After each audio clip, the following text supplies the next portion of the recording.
નમસ્કાર વિદ્યાર્થી મિત્રો, હું છું જલા જયેન્દ્ર અને તમે જોઈ રહ્યા છો ગુજરાતી એજ્યુકેશન. વિદ્યાર્થી મિત્રો, આજે હું તમને ધોરણ 7 વિશે સામાન્ય જ્ઞાન દ્વિતીય સત્ર મૂલ્યાંકન 2023 અને 24નું પ્રશ્નપત્ર સમજાવી રહ્યો છું. વિદ્યાર્થી મિત્રો, આ પેપર તમારે કુલ 40 માર્કનું રહેશે અને તેનો સમય 2 કલાકનો છે. તો જોઈએ પ્રશ્ન 1. એની અંદર વિદ્યાર્થી મિત્રો વિકલ્પો આપેલા છે અને વિકલ્પો તમારે 8 માર્કના પૂછાશે. તો પહેલું છે, બાજુમાં આપેલો રાષ્ટ્રધ્વજ કયા દેશનો છે? તો USA. બીજો પ્રશ્ન, બાજુમાં આપેલો રાષ્ટ્રધ્વજ કયા દેશનો છે? તો વિદ્યાર્થી મિત્રો એમાં જવાબ આવશે બાંગ્લાદેશ.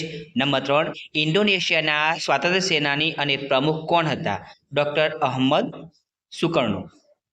નંબર 4, ચીનમાં ગણતંત્રની સ્થાપના કોણે કરી હતી? સુન યાત સેને.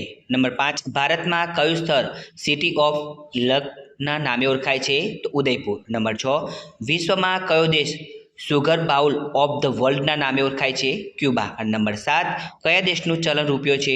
શ્રીલંકા. નંબર 8, ઓસ્ટ્રેલિયા દેશનું ચલણ કયું છે? તો ડોલર. હવે પ્રશ્ન 2 નીચે આપેલા દરેક વાક્યના ખોટા શબ્દ પર છેકો મારી સાચું વાક્ય બનાવો. પ્રશ્ન 2 તમારે 2 માર્કનું છે. વિદ્યાર્થી મિત્રો તમે જોઈ શકો છો જે ખોટા જ વાક્યો હતા એ છેકી નાખ્યા છે. સાચું છે, કોફીના પાકને ઉષ્ણ અને ભેજવાળી આબોહવાની આવશ્યકતા હોય છે. બીજું, કઠોળ વધુ પ્રમાણમાં પ્રોટીન ધરાવે છે. હવે બોક્સમાંથી યોગ્ય શબ્દ પસંદ કરી મને ઓળખી મારું નામ લખો. પણ તમારે 2 માર્કનું પૂછાતું હોય છે. પહેલું છે વોશિંગ્ટન એટલે કે ડીસી મારી રાજધાની છે USA. બીજું, હું સ્પેનની રાજધાની છું મેડ્રિડ.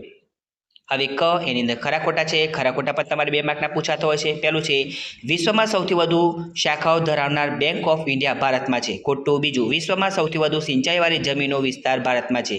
આ વિધાન સાચું છે. હવે યોગ્ય શબ્દો વડે નીચે આપેલી ખાલી જગ્યાઓ પૂરો. તો વિદ્યાર્થીઓ પણ તમારે 2 માર્કનો પૂછાતો હોય છે. પહેલું છે ગંગાપુત્ર ભીષ્મ આજીવન બ્રહ્મચારી રહેવાની તેમજ ગાદીએ ન બેસવાની પ્રતિજ્ઞા લીધી હતી. નંબર 2, કુબેર રાવણનો ઓરમાન ભાઈ કુબેર ભંડારી હતું.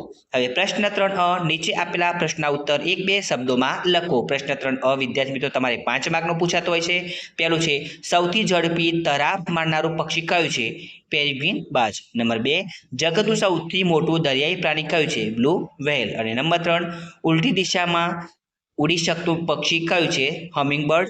અને નંબર 4, વિશ્વ જળ સ્ત્રોત દિન ક્યારે ઉજવાય છે? 22 માર્ચના દિવસે. નંબર 5, વિશ્વ વન્યજીવ દિન ક્યારે ઉજવાય છે? તો 21 માર્ચના દિવસે. હવે બોક્સમાંથી યોગ્ય શબ્દ પસંદ કરી નીચે આપેલા પ્રશ્નના ઉત્તર લખો. તમારે 3 માર્કનો પૂછાતો હોય છે. પહેલું છે કયું પ્રાણી સિંગડા સાથે જન્મે છે? ગેંડો. નંબર 2, ભારત સાથે વેપાર કરનાર પ્રથમ યુરોપિયન પ્રજા કઈ હતી? પોર્ટુગીઝ. અને નંબર 3, કયા પ્રખ્યાત નિર્દેશકે ગાંધી ફિલ્મ બનાવી હતી? રિચાર્ડ આટનબરોએ.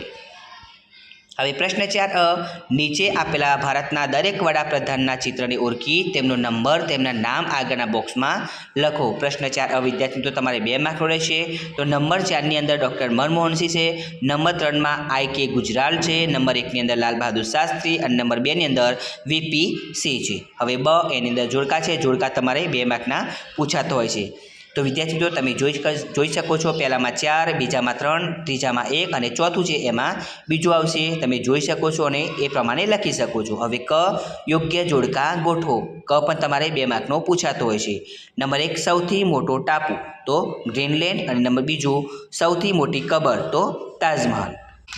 નીચે વિભાગ અમાં આપેલા બોક્સમાં વિભાગ બનો સાચો નંબર લખો. તમારે 2 માર્કનો પૂછાતો હોય છે વિદ્યાર્થી મિત્રો. પહેલું છે વાણીશાસ્ત્ર. એમાં આવશે વાણી કેવી રીતે ઉત્પન્ન થાય છે તેનો તથા ઉચ્ચારણનો અભ્યાસ. બીજું ધાતુ વિજ્ઞાન. એમાં આવશે વિવિધ ધાતુઓની ઉત્પત્તિ, સંશોધન, શુદ્ધિકરણ વગેરેનો અભ્યાસ.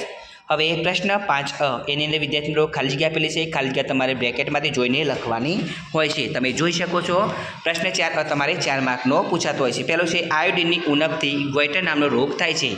બીજું, તારા માછલી નામનું પ્રાણી પોતાનું ગુમાવેલું અંગ ફરીથી મેળવી શકે છે. નંબર 3, એક્સેલમાં ફોર્મ્યુલા હંમેશા બરાબર ચિહ્ન શરૂ થાય છે. નંબર 4, હેડની સૌથી નાની ટેક્સ્ટ સાઇઝ માટે S6 છે. હવે એની અંદર નીચે આપેલા દરેક પ્રશ્નમાં આપેલી 4 આકૃતિઓમાંથી જુદી પડતી એક આકૃતિ શોધીને તેનો ક્રમ અક્ષર આકૃતિઓ પાસે આપેલા બોક્સમાં લખવાનો છે વિદ્યાર્થી મિત્રો. તો પહેલો છે એમાં D આવશે. બીજું છે એમાં D. હવે નીચે આપેલા દરેક શબ્દનો સાચો સમાનાર્થી શબ્દ બોક્સમાંથી પસંદ કરી ખાલી જગ્યામાં લખવાનો છે. તમારે 2 માર્કનો પૂછાતો હોય છે. પેડ તો ધ્રુવ, વિષ્ણુ તો નારાયણ, અમૃત તો પિયુષ, શિવ તો નીલકંઠ. તો વિદ્યાર્થી મિત્રો, તમને અમારી આ વિડીયો પસંદ આવ્યો હોય તો વિડીયોને લાઇક કરો, કમેન્ટ કરો, શેર કરો અને સબસ્ક્રાઇબ જરૂર કરો. વિદ્યાર્થી મિત્રો, આના વગર તમારે બીજા સબ્જેક્ટની બીજા ધોરણની વિડીયો જોવી તો નીચે ડિસ્ક્રિપ્શનની અંદર લિંક આપેલી છે. ધન્યવાદ.